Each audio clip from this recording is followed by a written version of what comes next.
ایک مجلس میں حضرت خواجہ قطب الدین بختیار کاکی رحمۃ اللہ علیہ نے اپنے پیر و مرشد حضرت خواجہ معین الدین چشتی اجمیری رحمۃ اللہ علیہ کی روحانی عظمتوں کا ذکر کرتے ہوئے فرمایا، یہ اسی زمانے کی بات ہے جب پرتھوی راج کو شکست ہوئی تھی۔ راجپوت حکمران کو گرفتار کرنے کے بعد شہاب الدین غوری حضرت خواجہ غریب نواز رحمۃ اللہ علیہ کی قدم بوسی کے لیے حاضر ہوا۔ سلطان الہند نے اسے مزید فتح و نصرت کی دعائیں دیں۔ جب افغان سپہ سالار رخصت ہونے لگا تو اس نے نذرانے کے طور پر سلطان الہند کی خدمت میں زر نقد اور قیمتی تحائف پیش کیے، مگر آپ نے انہیں قبول نہیں کیا۔ البتہ اتنا فرمایا کہ ان تمام اشیاء کو اجمیر کے ضرورت مند مسلمانوں میں تقسیم کر دیا جائے۔ شہاب الدین غوری نے سلطان الہند کے حکم کے مطابق ساری چیزیں مقامی مسلمانوں میں بانٹ دیں اور پھر درخواست گزار لہجے میں عرض کرنے لگا، میں تو مخدوم کی خدمت کرنا چاہتا ہوں۔ حضرت خواجہ معین الدین چشتی اجمیری رحمۃ اللہ علیہ نے فرمایا، خدا تمہیں اجر عظیم دے کہ تم نے فقیر کا اس قدر لحاظ رکھا۔ دولت اس دنیا کا فتنہ عظیم ہے، اگر یہ کوئی اچھی چیز ہوتی تب بھی میں اس کی طلب نہ رکھتا۔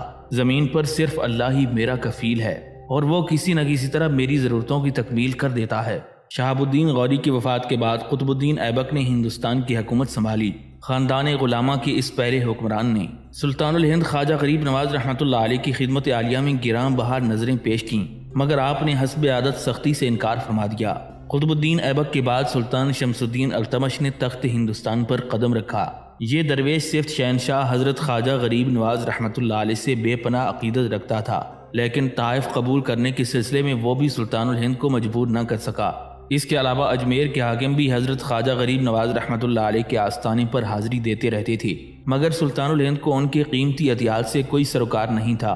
آپ ہر بار شان بے نیازی کا مظاہرہ کرتے، یہاں تک کہ اہل ثروت اپنے مقصد میں ناکام ہو کر لوٹ جاتے۔ جیسے جیسے دن گزرتے جا رہے تھے، حلقہ اسلام وسیع تر ہوتا جا رہا تھا۔ اجمیر جغرافیائی اعتبار سے ایک ایسا خطہ زمین ہے جہاں ماضی میں آمدنی کے ذرائع محدود تھے، اس لیے شہر اجمیر کے تمام غریب سمٹ کر سلطان الہند کی خانقاہ میں جمع ہو گئے تھے۔ کچھ تاریخی روایتوں سے پتہ چلتا ہے کہ ایسے مفلس اور ضرورت مند افراد کی تعداد ہزاروں تک پہنچ گئی تھی۔ آپ ان لوگوں کی روحانی تربیت بھی کرتے اور لباس و غذا کا بھی انتظام فرماتے تھے۔ اس طرح حضرت خواجہ معین الدین چشتی اجمیری رحمۃ اللہ علیہ کی خانقاہ میں ایک بڑا لنگر خانہ قائم ہو گیا تھا، جہاں بے شمار بھوکے دونوں وقت کا کھانا کھاتے تھے۔ ہندوستان میں کچھ اور بھی بزرگان دین ایسے گزرے ہیں جن کے ہاں بھوکے اور پریشان حال انسانوں کی بھیڑ لگی رہتی تھی اور روز و شب لنگر جاری رہتا تھا، لیکن حضرت خواجہ معین الدین چشتی اجمیری رحمۃ اللہ علیہ اور دیگر بزرگوں کے انتظامات میں بڑا فرق تھا۔ دوسرے بزرگوں کی خانقاہوں میں بادشاہوں، وزیروں، امیروں اور دیگر اہل ثروت کی جانب سے بے شمار نظریں آتی تھیں، جنہیں وہ خدا رسیدہ غریبوں اور محتاجوں میں تقسیم کر دیتے تھے، اور اس کے ساتھ ہی ایک لنگر خانہ قائم کر دیا جاتا تھا جس سے بھوکوں کو رزق حاصل ہوتا رہتا تھا۔ اس کے برعکس حضرت خواجہ غریب نواز رحمۃ اللہ علیہ کا دستور یہ تھا کہ آپ کسی شہنشاہ یا کسی امیر و وزیر کی کوئی نظر قبول نہیں فرماتے تھے، مگر پھر بھی آپ کے لنگر خانے سے صبح و شام ہزاروں انسان اپنے شکم کی آگ بجھاتے تھے۔ اہل شہر کو خواجہ غریب نواز رحمۃ اللہ علیہ کے اس عمل پر شدید حیرت ہوتی تھی۔ ان کی سمجھ میں نہیں آتا تھا کہ اتنے بڑے لنگر خانے کے اخراجات کس طرح پورے ہوتے ہیں۔ بعض تجسس پسند افراد بہت دن تک اس جستجو میں رہے کہ کسی نہ کسی طرح سلطان الہند کے ذریعے آمدنی کا پتہ چل جائے، مگر وہ سب کے سب اپنی کوششوں میں ناکام رہے۔ انہیں اس بات کی ہوا بھی نہ لگ سکی کہ غریبوں کے طعام کے لیے پیسہ کہاں سے آتا ہے۔ اس صورتحال نے تنگ نظر لوگوں کو حسد میں مبتلا کر دیا، اور جو عقیدت مند تھے انہیں ہر وقت یہی فکر لاحق رہتی تھی کہ حضرت خواجہ غریب نواز رحمۃ اللہ علیہ اخراجات کا یہ بار گراں کس طرح برداشت کرتے ہوں گے۔ اپنے اسی جذبے سے مجبور ہو کر حاکم اجمیر یا کوئی صاحب ثروت سلطان الہند کے روبرو حاضر ہو کر درخواست کرتا، ہم اپنے آپ میں یہ جرأت اظہار نہیں پاتے کہ لنگر خانے کے اخراجات کی ذمہ داریاں ہمیں منتقل کر دی جائیں۔ یہ ہم گناہگاروں کے لیے بڑا شرف ہوگا کہ آپ کی کوئی خدمت انجام دے سکیں۔ حضرت خواجہ معین الدین چشتی اجمیری رحمۃ اللہ علیہ ان ضرورت مند انسانوں کی طرف اشارہ کر کے فرماتے تھے جو ہر وقت آپ کی خانقاہ میں موجود رہتے تھے، تم جانتے ہو کہ یہ لوگ کون ہیں؟ انہیں اللہ نے میرے پاس بھیجا ہے، یہ میرے مہمان ہیں۔ اب تم چاہتے ہو کہ میں اپنے مہمانوں کو تمہارے حوالے کر دوں؟ یہ کیسی عجیب بات ہے۔ کون غیرت مند انسان برداشت کرے گا کہ اس کے مہمان دوسرے کے در پر جا پڑیں؟ اگر یہ عام مہمان ہوتے تو شاید میں گوارہ کر لیتا کہ تم ان لوگوں کی میزبانی کرو، لیکن یہ وہ مہمان خصوصی ہیں جنہیں خالق کائنات نے میرے سپرد کیا ہے۔ یہ بہت معزز لوگ ہیں، خود ان کی عزت بھی گوارہ نہیں کرے گی کہ یہ ایک دروازے سے دوسرے دروازے پر منتقل ہو جائیں۔ انہیں میرے پاس ہی رہنے دو، یہ بہت نازک مزاج ہیں، ان کے دلوں کا شیشہ تحقیر کی ہلکی ضرب بھی برداشت نہیں کر سکے گا۔ یہ میری اولاد کی مانند ہیں، میرے سوا کوئی شخص ان کی ناز برداری نہیں کر سکتا۔ پھر تم کیا سمجھتے ہو کہ میں انہیں اپنی جاگیر کی آمدنی سے کھلاتا ہوں؟ میری اس زمین پر کوئی جاگیر نہیں، یہ زمین خدائے واحد کی ملکیت ہے، اس لیے سارے خزانوں کا بھی وہی مالک ہے۔ معین الدین کا سرمایہ حیات تو بس اتنا ہے کہ اسے ایک وقت کی روٹی بھی میسر نہیں، خواہ کوئی امیر ہو یا محتاج و گداگر، ان سب کو وہی خلاق کے عالم رزق پہنچاتا ہے، مگر اکثر لوگ اس کا شعور نہیں رکھتے۔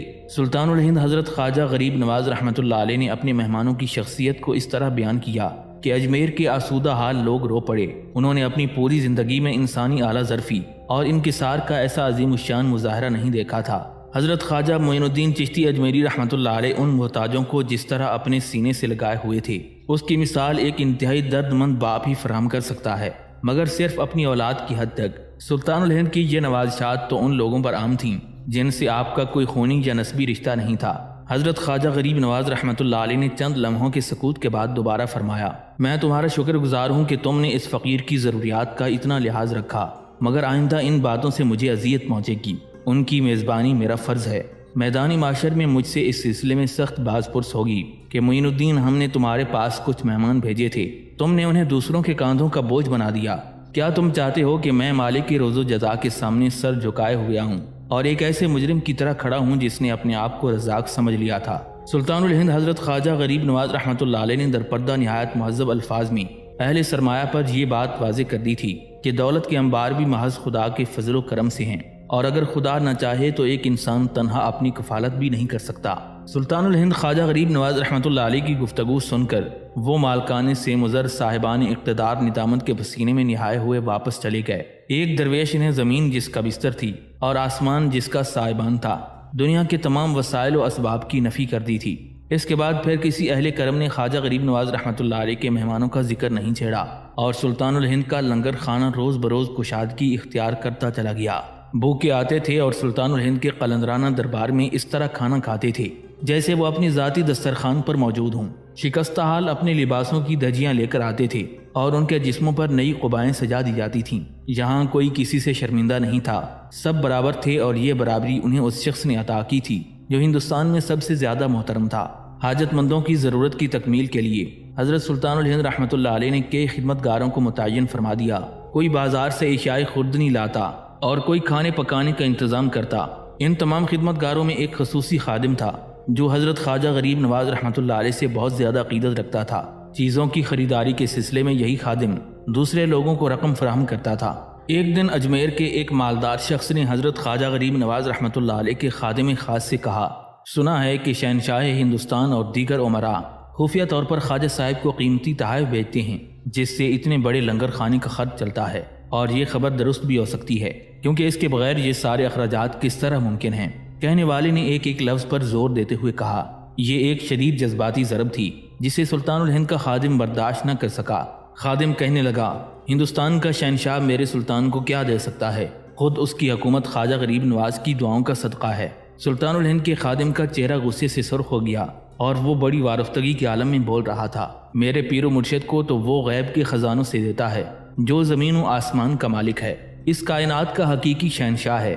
میرے شیخ کے مسلح کے نیچے دولت کا سمندر ابلتا ہے، ہندوستان کے تمام امیروں کا سرمایہ اس کے چند قطروں کے برابر بھی نہیں ہے۔ یہ وہ دولت ہے جو اللہ نے خواجہ غریب نواز کو بطور انعام بخشی ہے، یہ ایسی پاک اور صاف ہے کہ تم اس کا ادراک بھی نہیں کر سکتے۔ دنیا میں جہاں جہاں سیم و زر کے ذخائر موجود ہیں ان میں بیشتر میں کسی نہ کسی طرح بندگان خدا کا خون شامل ہے، مگر میرے مرشد کے خزانے کو اللہ نے نہ صرف اس عیب سے محفوظ رکھا ہے بلکہ وہ ایک عطا خاص ہے جس کا ادراک اہل دنیا کو نہیں ہو سکتا۔ سلطان الہند کے خادم نے جوش جذبات میں ایک ایسا راز فاش کر دیا تھا جس سے اہل اجمیر آج تک بے خبر تھے۔ مالدار شخص نے خوشامدانہ لہجے میں کہا، تم ایک بار ہمیں وہ خزانہ دکھا دو، میں حضرت خواجہ غریب نواز رحمۃ اللہ علیہ کی اس کرامت کو اپنی آنکھوں سے دیکھنا چاہتا ہوں۔ اب حضرت خواجہ غریب نواز رحمۃ اللہ علیہ کے خادم خاص کو اپنی اس غلطی کا احساس ہو گیا تھا۔ معاذ اللہ، کیا سلطان الہند کی کرامت کوئی تماشا ہے؟ پیر و مرشد میرے اس گناہ کو معاف کریں کہ میں اپنے جذبات کو قابو میں نہ رکھ سکا۔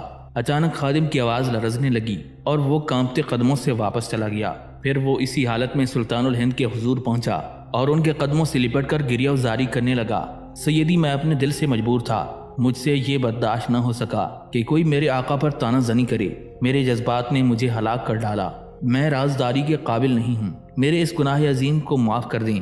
اگر میں سلطان الہند کی بارگاہ سے اٹھ گیا تو پھر دنیا اور آخرت میں میرے لیے کوئی پناہگاہ باقی نہیں رہے گی۔ خادم کی آنکھوں سے اشکوں کا سیلاب جاری تھا۔ حضرت خواجہ غریب نواز رحمۃ اللہ علیہ اپنے خادم سے فرما رہی تھی، درویش وہ ہے جو سمندر پی جائے، مگر تم تو چند قطروں ہی میں چھلک گئے۔ وہ لوگ کچھ بھی کہتے رہتے، مگر تمہیں لب گشائی نہیں کرنی چاہیے تھی۔ اللہ نے تمہارے مرشد پر یہ احسان عظیم کیا ہے کہ تم اپنی ضروریات زندگی میں کسی امیر وزیر کے محتاج نہیں ہو۔ تم تو وہ ہو جنہیں اللہ بے سبب دیتا ہے۔ خادم نے معافی مانگنے کے لیے دوبارہ زبان کھولنی چاہی، مگر سلطان الہند نے اس کے سر پر اپنا دست محبت رکھ دیا۔ تم یقیناً رازداری کے قابل ہو، مگر تمہیں اپنے پیر و مرشد کی محبت نے بے قرار کر دیا تھا۔ نگاہ مستی میں یہ سرمستی جائز ہے، مگر وہ تو ایک امانت تھی جو تمہیں منتقل کی گئی تھی۔ امانت کا بوجھ اٹھانا ہر حال میں لازم ہے، چاہے اس سلسلے میں امین کو اپنی جان سے بھی گزر جانا پڑے۔ تم آئندہ احتیاط رکھو، کوئی دشنام ہی کیوں نہ دے، فقیر کو اس سے بے نیاز ہونا چاہیے۔ اس واقعے کو مختلف تذکرہ نگاروں نے مختلف انداز سے بیان کیا ہے، مگر اس اختلاف کے باوجود یہ روایت معتبر ہے اور اسے خواجہ معین الدین چشتی اجمیری رحمۃ اللہ علیہ کی کرامات کے ہجوم میں ایک ممتاز حیثیت حاصل ہے۔ نامور بزرگ شیخ الہدیہ اپنی مشہور تصنیف سیر الاقطاب میں اس واقعے کو بیان کرتے ہوئے لکھتے ہیں کہ حضرت خواجہ غریب نواز رحمۃ اللہ علیہ کے لنگر خانے میں اس قدر کھانا پکتا تھا کہ شہر کے تمام مساکین اور غربا شکم سیر ہو کر کھاتے تھے۔ جس خادم کے ذمہ یہ خدمت تھی وہ روزانہ خرچ کے لیے نقد رقم لینے حاضر ہوتا تو سلطان الہند اپنے مسلح کا ایک کونا اٹھا دیتے اور بے شمار خزانہ ظاہر ہو جاتا تھا۔ حضرت خواجہ غریب نواز رحمۃ اللہ علیہ اس خادم سے فرماتے کہ آج کی ضرورت کے مطابق رقم لے لو اور اسے بندگان خدا پر خرچ کر ڈالو۔ پھر خادم کا یہ معمول تھا کہ حاجت مندوں کی خوراک اور لباس پر جو رقم خرچ ہوتی اتنی رقم سلطان الہند خواجہ غریب نواز رحمۃ اللہ علیہ کے مسلح کے نیچے سے لے لیتا۔ روزانہ یہ منظر دیکھ کر اس کی آنکھیں خیرہ ہو جاتی تھیں۔ خادم کو ایسا محسوس ہوتا تھا جیسے ایک درویش کے قدموں کے نیچے دولت کا دریا بہہ رہا ہو، ایسا دریا کہ کثرت استعمال کے باوجود اس کے پانی میں کوئی کمی واقع نہیں ہوتی تھی۔ بڑے بڑے دریا گرم موسم میں خشک ہو جاتے تھے، لیکن خواجہ غریب نواز رحمۃ اللہ علیہ کی فتوحات میں ہمیشہ طغیانی رہتی تھی۔ یہ تاریخ ساز واقعہ سنانے کے بعد حضرت خواجہ قطب الدین بختیار کاکی نے اہل مجلس کی طرف دیکھا۔ حاضرین اپنی نشستوں پر ساکت و جامد بیٹھے تھے۔ حضرت خواجہ قطب الدین بختیار کاکی رحمۃ اللہ علیہ نے اپنی ذات کی طرف اشارہ کرتے ہوئے فرمایا، ہمیں بھی سلطان اور دیگر امراء نظر بھیجتی ہیں اور ہم ان سارے تحائف کو ضرورت مندوں میں تقسیم کر دیتی ہیں۔ ہمارے دوسرے صوفی دوستوں کا بھی یہی طریقہ ہے، تحائف آتی ہیں اور محتاجوں میں تقسیم ہو جاتی ہیں، لیکن سلطان الہند کی خانقاہ کا دستور سب سے جداگانہ ہے۔ خواجہ غریب نواز رحمۃ اللہ علیہ کسی شہنشاہ یا امیر کی نظر قبول نہیں کرتے، مگر پھر بھی میرے مرشد کے روزانہ اخراجات سب سے زیادہ ہیں۔ ہم غرباء اور مساکین کی ضرورتیں پوری کرنے کے لیے اس انتظار میں بیٹھے رہتی ہیں کہ اہل ثروت نظر بھیجیں اور ہم بندگان خدا کی حاجت روائی کریں۔ اس حوالے سے بھی خواجہ غریب نواز رحمۃ اللہ علیہ کو اللہ تبارک و تعالیٰ نے ہندوستان کے تمام اولیاء میں فضیلت بخشی ہے۔ سلطان الہند کسی اہل سرمایہ کی نظر کا انتظار نہیں کرتے، اللہ آپ کو اپنے دستے غیب سے دیتا ہے اور بے حساب دیتا ہے۔ میں اپنے مرشد کی کن کن صفات کا ذکر کروں؟ اگر میں سلطان الہند کی مکمل شخصیت کے بارے میں بیان کرنے لگوں تو اس کار عظیم میں تمام زندگی ختم ہو جائے گی، پھر بھی مجھ سے آفتاب چشتیہ کی تعریف کا حق ادا نہیں ہو سکے گا، اور تم لوگ جن کے ذہن و دل پر قدرت نے اپنا کوئی راز منکشف نہیں کیا میری باتوں کو سمجھ بھی نہیں سکو گے۔ بس اتنا سمجھ لو کہ سلطان الہند کے قدموں سے جو غبار اٹھتا ہے، اگر اس کا ایک ایک ذرہ بھی کسی کے لباس پر پڑ جائے تو اس کی ساری کثافتیں دور ہو جائیں گی۔ ان واقعات کو مسلسل بیان کرنے سے مخالف گروہوں پر عجیب رد عمل ظاہر ہوا۔ علماء ظاہری نے اپنے تقریروں میں سلطان الہند کی شخصیت کو داغدار کرنے کی جو کوشش کی تھی وہ بری طرح ناکام ہو گئی تھی۔ درباری علماء تو اپنے خول سے باہر نہیں نکلے، وہ اسی طرح خواجہ غریب نواز رحمۃ اللہ علیہ کی ذات مبارکہ کو تنقید کا نشانہ بناتے رہے، مگر ان کے ماننے والوں کی ایک کثیر تعداد اپنے گناہوں سے تائب ہو گئی۔ وہ لوگ جو کل تک سلطان الہند کے صوفیانہ عمل میں عیب تلاش کرتے پھرتے تھے، آج ان کی یہ حالت تھی کہ وہ سر جھکائے ہوئے حضرت خواجہ قطب الدین بختیار کاکی رحمۃ اللہ علیہ کی خانقاہ کی طرف جا رہے تھے، اور پھر اہل شہر نے یہ عجیب و غریب منظر دیکھا کہ بیشتر نکتہ چین خواجہ قطب الدین کے قدموں سے لپٹے ہوئے معافی طلب کر رہے ہیں اور اس کے ساتھ درخواست کر رہے ہیں کہ انہیں بھی سلسلہ چشتیہ میں بیعت کر لیا جائے۔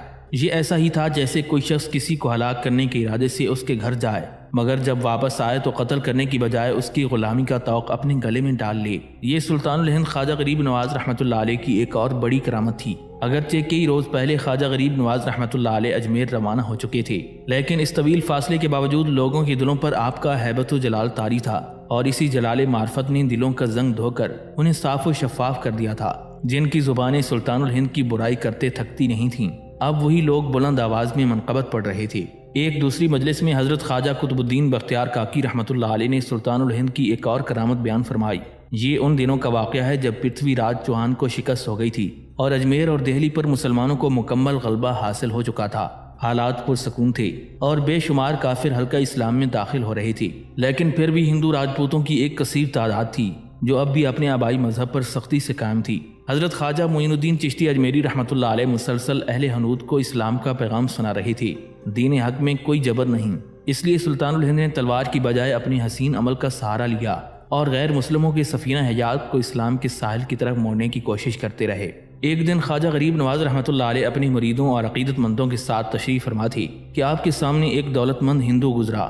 یہ شخص نسلاً راجپوت تھا، چلتے وقت اس کے قدم لڑکھڑا رہے تھے۔ اگرچہ حضرت خواجہ غریب نواز رحمۃ اللہ علیہ اور اس کے درمیان کافی فاصلہ تھا، لیکن وہ جاتے جاتے اچانک رک گیا۔ اس کے بعد کچھ دیر تک سر جھکائے کھڑا رہا۔ عام لوگ تو اس کی اس حرکت کو نشے کے اثرات سے تعبیر کر رہے تھے، مگر کچھ اہل نظر سمجھ گئے کہ وہ سلطان الہند کے سامنے ادب و احترام کا مظاہرہ کر رہا ہے۔ پھر وہ اچانک سیدھا ہوا اور اس نے اپنے دونوں ہاتھ جوڑ دیے۔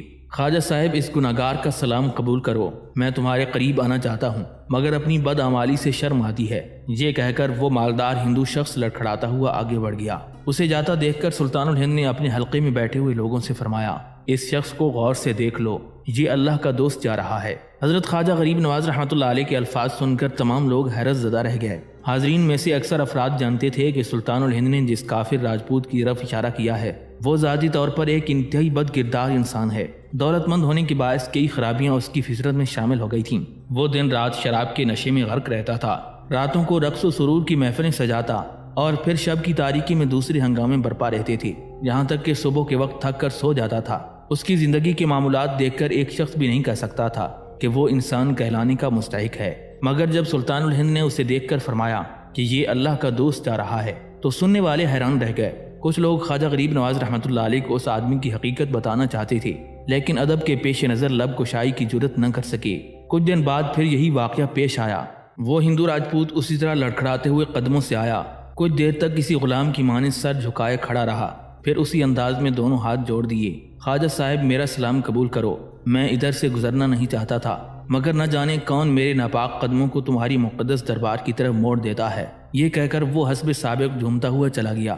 سلطان الہند نے اپنے مریدوں اور عقیدت مندوں کو مخاطب کرتے ہوئے دوبارہ فرمایا، اس شخص کو غور سے دیکھ لو، اللہ کا دوست جا رہا ہے، وہ بڑا صاحب نعمت ہے۔ حاضرین پھر حیرت میں ڈوب گئے۔ اب کی بار خواجہ غریب نواز رحمۃ اللہ علیہ نے اس شرابی اور بدکار انسان کو ولی کے ساتھ صاحب نعمت بھی کہا تھا۔ کچھ لوگوں نے ایک مرتبہ پھر کوشش کی کہ سلطان الہند کو اس شخص کے کردار کے متعلق بتائیں، مگر خواجہ صاحب کے جلال معرفت کے آگے ان کی زبانیں گم تھیں۔ پھر تیسری بار یہی واقعہ پیش آیا۔ ہندو راجپوت نے اسی انداز میں سلام کیا اور بڑے دردناک لہجے میں کہنے لگا، خواجہ خواجگاں، پھر مجھے یہاں کوئی کھینچ لایا، میں اپنی روح سیاہی کو کدھر لے جاؤں؟ یہ کہہ کر وہ حسب دستور چلا گیا۔ عجیب شخص تھا۔ حاضرین منتظر تھے کہ سلطان الہند پھر اس کے بارے میں کچھ نہ کچھ فرمائیں گے۔ آخر وہی ہوا۔ حضرت خواجہ غریب نواز رحمۃ اللہ علیہ نے اسی محبت آمیز لہجے میں فرمایا، لوگوں کو کتنا ہی ناگوار گزرے، مگر میں یہی کہتا رہوں گا کہ وہ اللہ کا دوست ہے۔ اگر وہ دن میں 1000 بار بھی ادھر آئے گا تو میں ہر مرتبہ اسے صاحب نعمت کہہ کر پکاروں گا۔ یہ در پردہ ان لوگوں کی طرف اشارہ تھا جو سلطان الہند کے فرمودات کو اس شخص کے کردار کی روشنی میں پرکھنے کی کوشش کر رہے تھے۔ آخر ایک شخص برسر مجلس کھڑا ہوا اور دست بستہ عرض کرنے لگا، سیدی، آپ بہتر جانتے ہیں کہ ہمارے پراگندہ ذہن مستقل شکوک و شبہات کا شکار ہیں۔ جس شخص کو آپ نے اللہ کا دوست کہہ کر پکارا ہے وہ بلانوش شرابی ہے، دن رات الخبائث کے نشے میں ڈوبا رہتا ہے۔ حضرت سلطان الہند نے نہایت تحمل سے فرمایا، ہاں وہ شرابی ہے، میں اس کی بلانوش شرابی سے باخبر ہوں، مگر تم اللہ کی شان کرم سے واقف نہیں ہو۔ وہ شخص عقل کی روشنی میں خواجہ غریب نواز رحمۃ اللہ علیہ سے گفتگو کر رہا تھا۔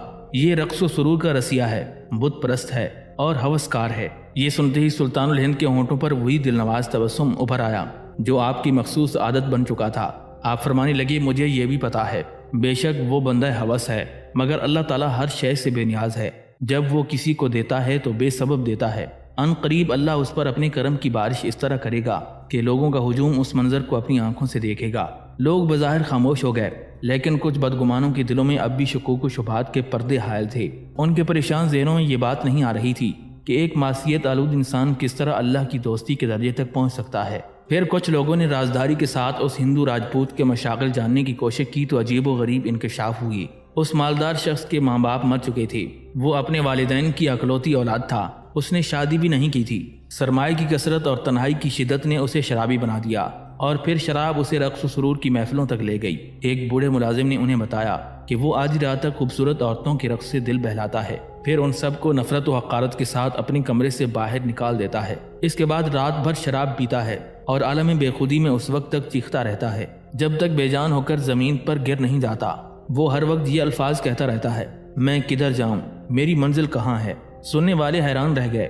ملازم نے بتایا کہ جب تک وہ ہوش میں رہتا ہے کسی سے کوئی بات نہیں کرتا، مگر جیسے ہی اس کے عذاب پر شدید خمار کی کیفیت طاری ہوتی ہے تو بڑے دردناک انداز میں چیخنے لگتا ہے کہ میری منزل کہاں ہے، میں اب کدھر جاؤں۔ پھر ایک دن اسے منزل بھی مل گئی۔ وہ سر جھکائے ہوئے خواجہ معین الدین چشتی رحمۃ اللہ علیہ کی خانقاہ میں داخل ہو رہا تھا۔ آج خلاف معمول اس کے قدموں میں ہلکی سی لرزش بھی نہیں تھی۔ تمام لوگ حیرت میں مبتلا تھے۔ ہندو راجپوت نے اپنا دستور بدل ڈالا تھا۔ ہر شخص کی نظریں اس سیاہکار شرابی پر لگی ہوئی تھیں۔ اچانک اہل مجلس نے سلطان الہند کی آواز سنی، دیکھو اللہ کا دوست آ رہا ہے۔ پھر وہ راجپوت حضرت خواجہ غریب نواز رحمۃ اللہ علیہ کے قدموں سے لپٹ کر رونے لگا، شاہ تیرے سوا اس غلام کی کوئی منزل نہیں ہے۔ میں نے تیری مملکت کی حدود سے نکل جانا چاہا، مگر جب آنکھ کھلی تو دیکھا کہ ہر مقام تیری راہ گزر میں ہے، میرے شب و روز پر، میرے ہوش و حواس پر، یہاں تک کہ میرے خوابوں پر بھی تیرا قبضہ ہے۔ میں تیرے در کے سوا کہیں نہیں جا سکتا۔ مجھے اپنے گھر کی دربانی بخش دیں کہ یہی میرا شرف ہے، میرے سر کو اپنے قدموں سے پامال کر دیں کہ یہی میری کلاه خسروی ہے، یہی میرا تاج شاہی ہے۔ اس کی آواز اتنی رقت امیز تھی کہ اہل مجلس بھی رو پڑے۔ سلطان الہند خواجہ غریب نواز رحمۃ اللہ علیہ نے ہندو راجپوت کو اپنے قدموں سے اٹھا کر گلے سے لگا لیا اور فضاؤں میں وہی کلمہ گونجنے لگا جو ازل سے ہے اور ابد تک رہے گا، اے جان بے قرار تجھے خوشخبری ہو کہ تو اللہ کے دوستوں میں شامل ہے۔ پھر ہندو راجپوت کلمہ طیبہ کا ورد کرنے لگا، میں گواہی دیتا ہوں کہ اللہ ایک ہے، اس کا کوئی شریک نہیں، اور محمد مصطفیٰ صلی اللہ تعالیٰ علیہ وآلہ وسلم اللہ کے رسول ہیں۔ پھر شراب کے برتن توڑ دیے گئے، رقص و سرور کی محفلیں اجاڑ دی گئیں، اور اس شخص نے یہ کہہ کر اپنا سارا سرمایہ بندگان خدا کے درمیان لٹا دیا کہ سلطان الہند کے در کی گدائی میرے لیے کافی ہے۔ ہندو راجپوت کے قبول اسلام نے پورے اجمیر میں ہلچل مچا دی تھی۔ خود حضرت خواجہ غریب نواز رحمۃ اللہ علیہ کے تمام مرید اور عقیدت مند حیران تھے۔ سلطان الہند خواجہ غریب نواز رحمۃ اللہ علیہ کی پیش گوئی کا ایک حصہ درست ثابت ہو چکا تھا۔ اب لوگوں کو اس بات کا انتظار تھا کہ حضرت خواجہ غریب نواز رحمۃ اللہ علیہ کے باقی فرمودات عالم اسباب میں کس طرح ظہور پذیر ہوتے ہیں، یعنی وہ نو مسلم کس طرح ولایت کے درجے تک پہنچا ہے اور کس انداز میں صاحب نعمت کے منصب پر جلوہ افروز ہوتا ہے۔ ہندو راجپوت ایمان لایا تو کلمہ طیبہ کا ایک ایک حرف اس کی زبان اور دل سے گزر کر اس کی روح میں اتر گیا۔ سلطان الہند خواجہ غریب نواز رحمۃ اللہ علیہ اپنے مریدوں اور عقیدت مندوں کو درس دیتے تو وہ اس طرح بادب ہو کر بیٹھتا جیسے پتھر کا کوئی ستون ہے، اپنے پیر و مرشد کے ارشادات کو اس طرح سنتا جیسے دنیا میں کوئی دوسری بات سماعت کے قابل ہی نہیں ہے۔ اس کی کیفیت اس عاشق کی جان سوختہ جیسی تھی جو اپنی زندگی بارگاہ جانا کے لیے وقف کر چکا ہو۔ وہ ہمیشہ سلطان الہند کی جنبش چشم کو دیکھتا۔ اس شدتی احساس نے نو مسلم راجپوت کو عقیدت و محبت کی ایسی منزل تک پہنچا دیا جو اکثر انسانوں کی نظروں سے اوجھل رہتی ہے۔ وہ سلطان الہند کی خدمت گاروں کا بھی اس قدر احترام کرتا کہ دیکھنے والے حیران رہ جاتے تھے۔ انتہا یہ ہے کہ وہ ان کی باتوں کو بھی حکم کا درجہ دیتا۔ اگر وہ لوگ اس سے کسی کام کا کہہ دیتے تو ہنسی خوشی انجام دیتا تھا۔ خانقاہ کا کوئی دوسرا خدمت گار اسے ٹوکتا تو بے اختیار کہہ اٹھتا، میرے پیر و مرشد کا ایک ایک خادم میری نظر میں مخدوم کی حیثیت رکھتا ہے، میرے لیے اس خانقاہ میں آنے والا ایک ایک فرد محترم ہے، اس کوچے کا ایک ایک ذرہ آفتاب ہے جس نے میری سیاہ راتوں کو روشن کیا۔ جب سلطان الہند خواجہ غریب نواز رحمۃ اللہ علیہ کے روبرو کوئی شخص نو مسلم راجپوت کی باتیں بیان کرتا تو حضرت خواجہ معین الدین چشتی اجمیری رحمۃ اللہ علیہ بڑی محبت سے فرماتے، تم نے دیکھ لیا کہ عشق کیا ہوتا ہے، بے شک وہ عاشق جانباز ہے اور یہی عشق اسے ایک دن اللہ تعالیٰ کا دوست بنا دے گا۔ جب ساری دنیا سو جاتی تھی تو وہ حضرت خواجہ معین الدین چشتی رحمۃ اللہ علیہ کے حضور ہاتھ باندھے کھڑا رہتا تھا۔ سلطان الہند فرماتے، آخر تمہاری جان پر بھی تمہارا حق ہے۔ نو مسلم راجپوت ڈوبتی آواز میں کہنے لگتا، شاہ میرے گناہگار پیروں کا حق یہ ہے کہ وہ سلطان الہند کی بارگاہ میں کھڑے رہیں، آنکھوں کا حق یہ ہے کہ وہ سلطان معرفت کے چہرے کو دیکھتے دیکھتے پتھرا جائیں، اور جان بے قرار کا حق یہ ہے کہ غلام اپنے شاہ کے قدموں پر جان دے دے۔ حضرت خواجہ غریب نواز رحمۃ اللہ علیہ کا دستے کرم بلند ہوا۔ نو مسلم راجپوت آگے بڑھ کر سلطان الہند کے قدموں سے لپٹ گیا۔ نصف رات کا عالم تھا۔ حضرت خواجہ معین الدین چشتی رحمۃ اللہ علیہ نے دونوں ہاتھ دراز کر دیے۔ آپ اپنی خادم کے لیے خداوند ذوالجلال سے سلامتی مانگ رہے تھے۔ اے خلاق عالم، تیرا یہ گناہگار بندہ اپنے آباء و اجداد کی مشرکانہ روایتوں کو چھوڑ کر کوچہ وحدانیت کی طرف لوٹ آیا ہے۔ اس کے مضطرب قدموں کو اپنی راہ میں جما دے، اس کے ڈوبتے ہوئے دل کو اپنے دستے قدرت سے تھام لے، اس کے دل و دماغ کو گشادہ کر دے اور اس کے گناہوں کو معاف کر دے۔ پھر یوں ہوا کہ نو مسلم راجپوت جو کل تک پتھروں کا پجاری تھا اور خود بھی پتھر تھا، حضرت خواجہ معین الدین چشتی اجمیری رحمۃ اللہ علیہ کی دعاؤں سے اکسیر بن گیا۔ جس پتھر کو چھو لیتا اسے سونا بنا دیتا۔ اس طرح اہل اجمیر نے اپنی آنکھوں سے ایک بت پرست سیاہکار کو ولی اور صاحب نعمت ہوتے ہوئے دیکھا۔ حضرت خواجہ قطب الدین بختیار کاکی رحمۃ اللہ علیہ نے سلطان الہند کی یہ کرامت بیان فرمائی تو مخالفین کی آنکھیں بھی آنسوؤں سے بھیگ گئیں۔ پھر مخالفین میں سے ایک شخص نے اپنی نشست سے اٹھ کر کہا، شیخ محترم، ہمیں معلوم ہے کہ سلطان الہند اس دنیا میں آپ کو سب سے زیادہ عزیز رکھتے ہیں، آپ ہمارے حق میں دعا فرمائیں کہ ہم نے حضرت خواجہ معین الدین چشتی اجمیری رحمۃ اللہ علیہ کی ذات گرامی سے متعلق اپنے ذہنوں میں جن بدگمانیوں کو پرورش کیا ہے، خدا انہیں معاف فرما دے۔ ہم اپنے طور پر تو تائب ہو چکے ہیں، مگر یہ گناہ براہ راست خدا کی نافرمانی نہیں، ہم نے خدا کے ایک دوست کی دل آزاری کی ہے۔ جب تک وہی مرد بزرگ ہمارے اس گناہ کو معاف نہیں کرے گا، اس وقت اللہ تعالیٰ کی بارگاہ میں ہماری دعاؤں کی کوئی حیثیت نہیں ہوگی۔ خدا کے لیے ہمارے سکون قلب کی خاطر آپ دعا فرمائیں۔ کہنے والے کی آواز لرز رہی تھی اور اس کا چہرہ آنسوؤں سے تر تھا۔ حضرت خواجہ قطب الدین بختیار کاکی رحمۃ اللہ علیہ نے اس شخص کی بات سن کر فرمایا، لوگو، یہ تمہارا حسن ظن ہے، میرے لیے یہی شرف کافی ہے کہ میں دنیا میں بھی اور آخرت میں بھی سلطان الہند کا خادم کہلاؤں۔ یہ تو حضرت خواجہ غریب نواز رحمۃ اللہ علیہ کی چشم کرم ہے جو خادموں کے ساتھ بھی دوستوں جیسا سلوک کرتی ہے۔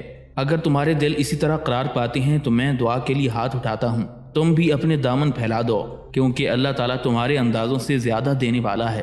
عجیب جاں گداز منظر تھا۔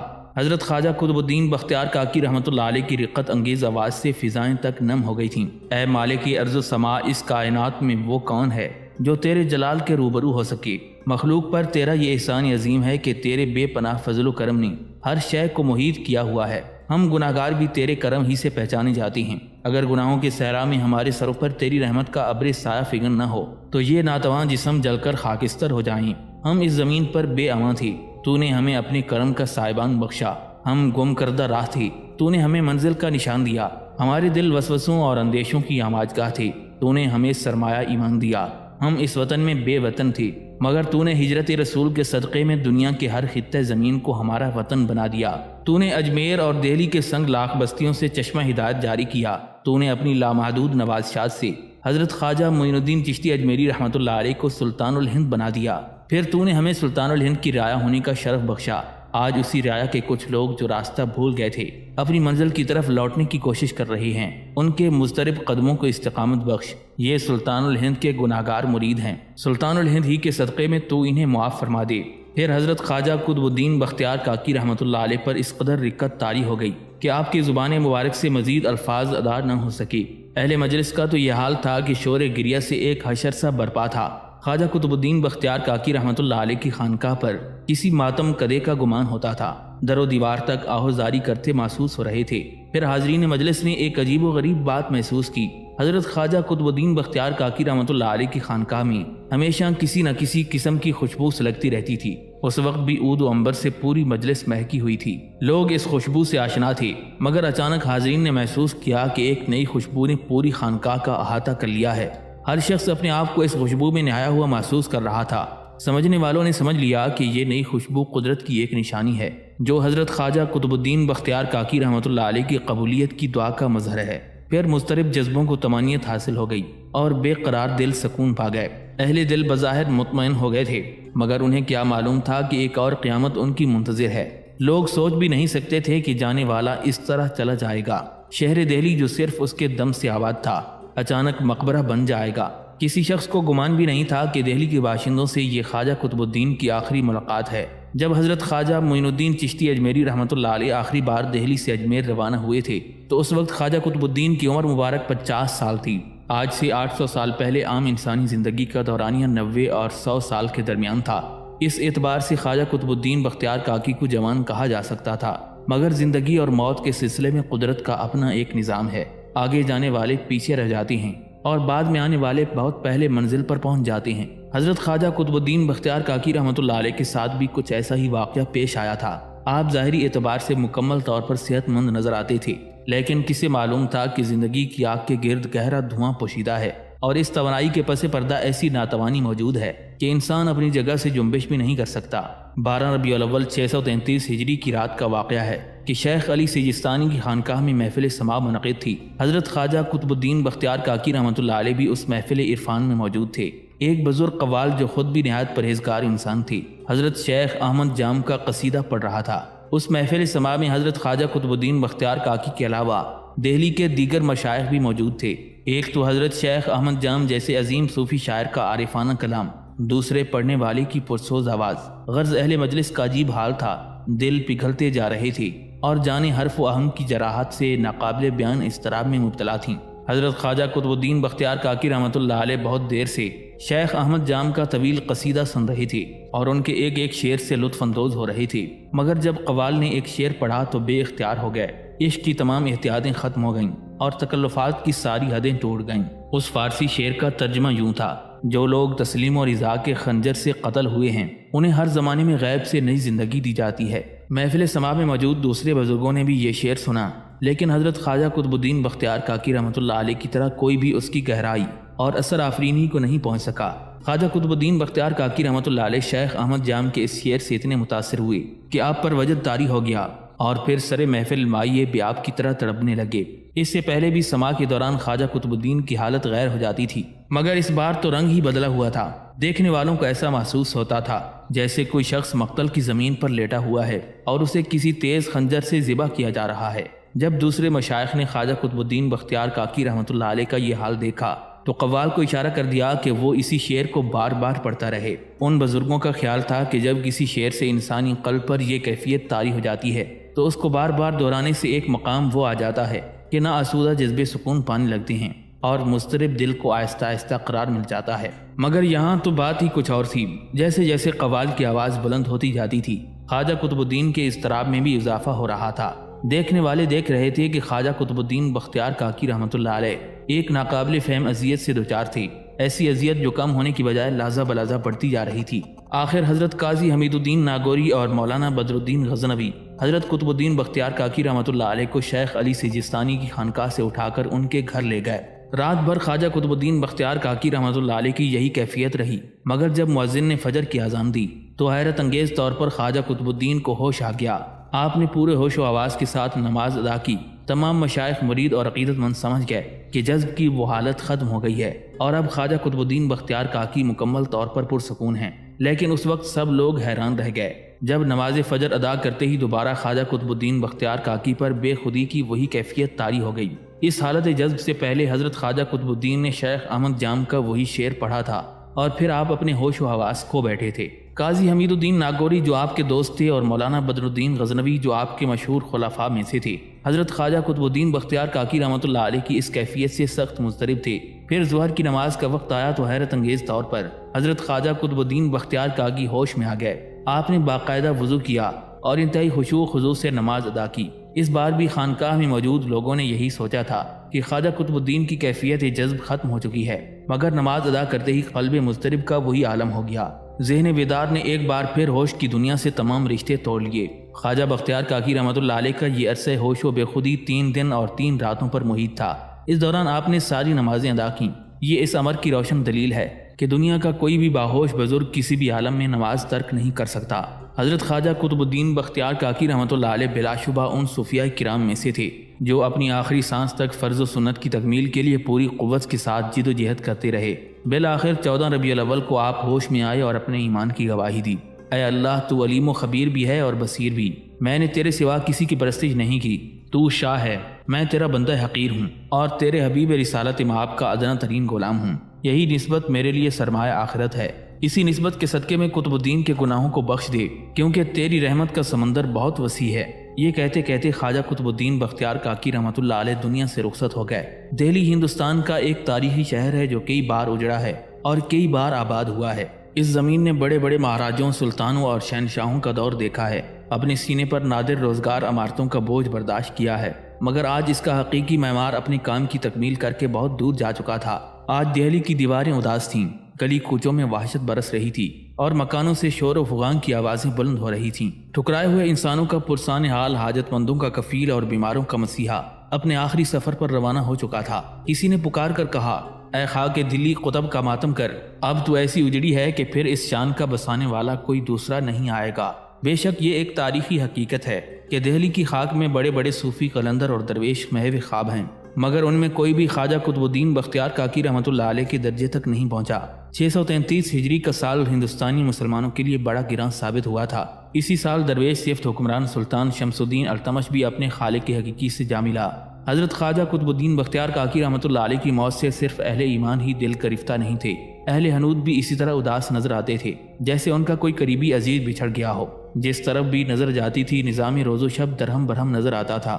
بس وہ درباری علماء خوش تھے جنہوں نے دنیاوی جاہ و حشم کے بدلے اپنی آخرت فروخت کر دی تھی۔ اپنے مرید باصفا حضرت خواجہ قطب الدین بختیار کاکی رحمۃ اللہ علیہ کے انتقال کے بعد سلطان الہند خواجہ غریب نواز رحمۃ اللہ علیہ بہت زیادہ اداس رہنے لگے تھے، مگر آپ نے اپنے اس غم کو دوسرے لوگوں پر ظاہر نہیں ہونے دیا۔ زندگی کے تمام معمولات پرسکون انداز میں چلتے رہے، مگر جب آپ خلوت میں جاتے تھے تو خواجہ قطب الدین کو یاد کر کے بے قرار ہو جاتے تھے۔ بعض خدمتگاروں نے آپ کو تنہائی میں بھی روتے ہوئے دیکھا تھا۔